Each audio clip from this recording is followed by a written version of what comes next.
Well, Jake Paul's attorney says he was out of state and not at his Calabasas home during that raid today. The FBI says they're investigating allegations of criminal acts. Today, YouTube star Jake Paul is making headlines after an FBI raid at his home in Calabasas. Sky 5 was over the scene Wednesday morning as federal agents entered Paul's home in a gated community off Mulholland Highway. 24 feds, some in tactical gear, could be seen carrying evidence from the property, including several firearms. After the search, a SWAT team was seen leaving in a procession of law enforcement vehicles. This story ends under federal lights, with a shattered jaw and a career collapsing in real time. A moment so violent it didn't just end a fight, it rewrote the future of influencer boxing forever. To understand how we got here, we have to snap backward fast, because what started as whispers turned into sirens, and now it feels like something that still isn't finished. The moment Anthony Joshua detonated Jake Paul's confidence inside that ring on December 19, 2025, something else woke up in the shadows, and it started moving. Too fast, too loud, because reckonings don't usually knock this hard. At any point did you start to take your foot off the gas just a little bit because you noticed he was tiring out? Yeah, definitely a bit. You know, I wanted to give the fans a show, but I didn't want to hurt someone that didn't need to be hurt. Did you carry Mike? Yeah, I mean, a little bit. Yeah, like there was a point where, you know, I was just like, okay, he's not really engaging back. And so I don't know if he's tired or whatever. And I could just tell, you know, his age was showing a little bit. And I just have so much respect for him. And that like violence war thing between us, like after he slapped me, I wanted to, you know, be aggressive and take him down and knock him out and all that stuff. But that kind of went away as the rounds went on.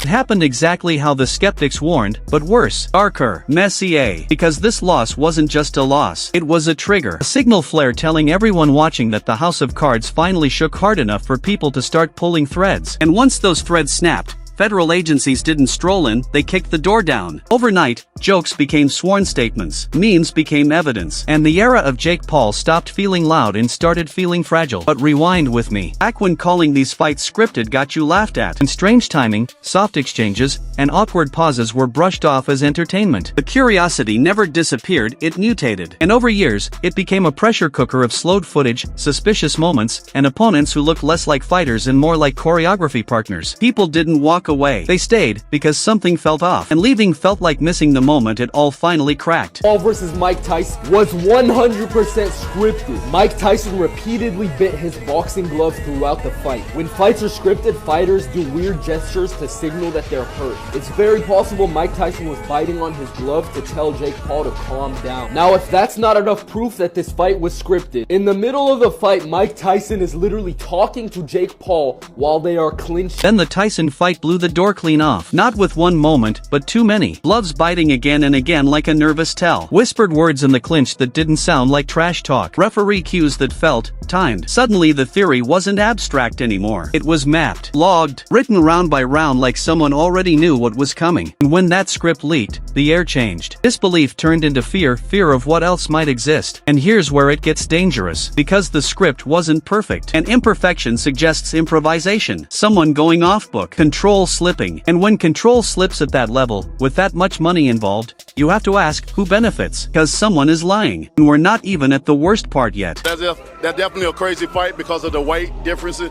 The weight difference in there, I only know one man that'll do the weight difference like that, and that's the Bronze Bomber. You know, for me, in my opinion, I think it's scripted a little bit because, you know, of the weight difference, and, you know, Joshua is a former, you know, champion. And also, you know, he's current, he's active, you know, and this is going to be the first time that we see Paul, you know, fighting an active fighter. You know what I mean? We seen the Mike Tyson, that was all fun, that was cute, you know what I'm saying? It's fun and games and stuff, but now you're dealing with a real professional, you know. Anthony Joshua entering this story is where everything tilted, because he wasn't supposed to be here. Not active, not elite, not an Olympic gold medalist carrying real heavyweight consequences. Once sportsbooks lit up and international money flooded in, this stopped being content and crossed into legal territory. Because when outcomes are predetermined and money is wagered, that's not entertainment, that's fraud. And that's when the FBI starts paying attention. Joshua didn't fight like someone protecting a narrative. He fought like a professional measuring a mismatch. Patient, not generous. Calm, not cautious. And when he landed and Jake Paul went down, his jaw breaking in 2 places, the ring told the truth. Blood doesn't lie. Bone doesn't fake. And in that moment, the illusion shattered so violently it echoed backward through every previous fight people once defended. Discussion, any agreement about, hey, you need to get the fight into this round, you need to carry him for X amount of rounds, you need to do your part to get it into the 5th, 6th, or whatever. Absolutely no way ever. I mean, if you look at a couple of the right hands that AJ missed with in the first couple of rounds, like they would have done the same job on Jake's jaw if they would have landed.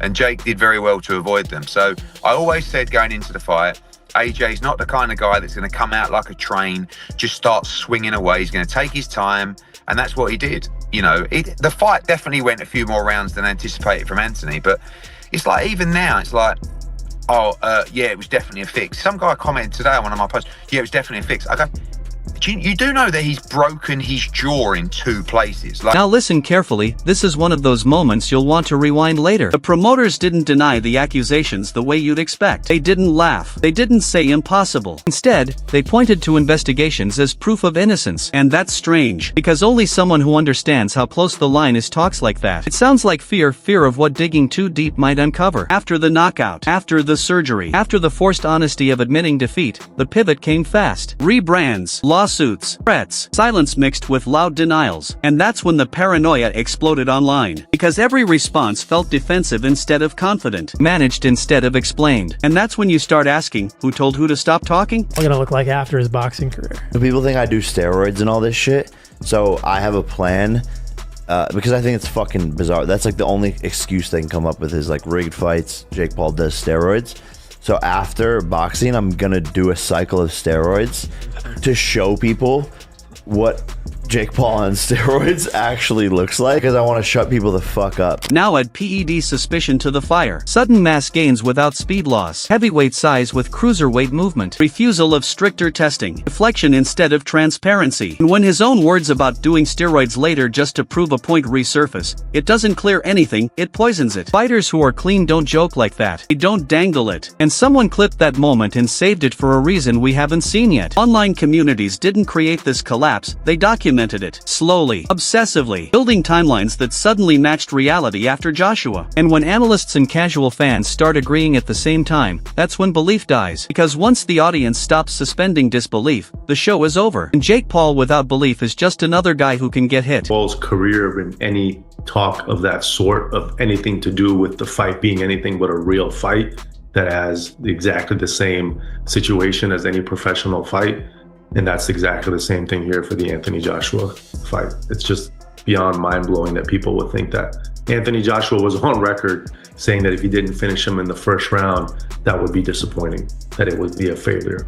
The narrative changed as we got closer to fight night and obviously post-fight, and I understand why, but they were pretty adamant it would take max 2 rounds to knock out Jake Paul. Then came the legal threats, loud, expensive, aggressive. But threats don't erase suspicion. They amplify it, especially when they target speech instead of facts. Partners went on record saying, there were never conversations like that. Never. Not once. Too clean. Too rehearsed. Like something practiced in a room where everyone agreed not to blink. And then the raid hit. Brutal timing. Catastrophic optics. Federal vehicles rolling into a gated Calabasas community while the internet watched in real time. And suddenly the jokes about consequences stopped being funny. Because whether charges come or not, whether arrests happen or not, the image is permanent. Especially when whispers start about movement, passports, exits, things people do when they think time is running out. And here's the part that should keep you awake, this isn't over. Not even close. The investigation language is vague by design. The timeline doesn't line up clean. There are gaps where someone went silent at the wrong moment. And that leaked script? I keep asking who had access, and why it surfaced when it did. Because someone wanted this to burn, and they might not be done yet. 6 rounds with AJ. You know, the fact that he did that, it was good because, you know, we didn't think it was going to go 6 rounds. We thought it was going to go 2.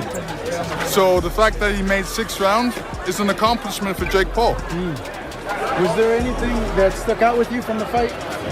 Yeah, really, who was in better shape? I thought that Joshua was in great shape compared to, you know, Jake Paul, because he was running around the ring. You guys gotta walk, and that Sophie. takes out a lot of energy, especially when you're not used to it.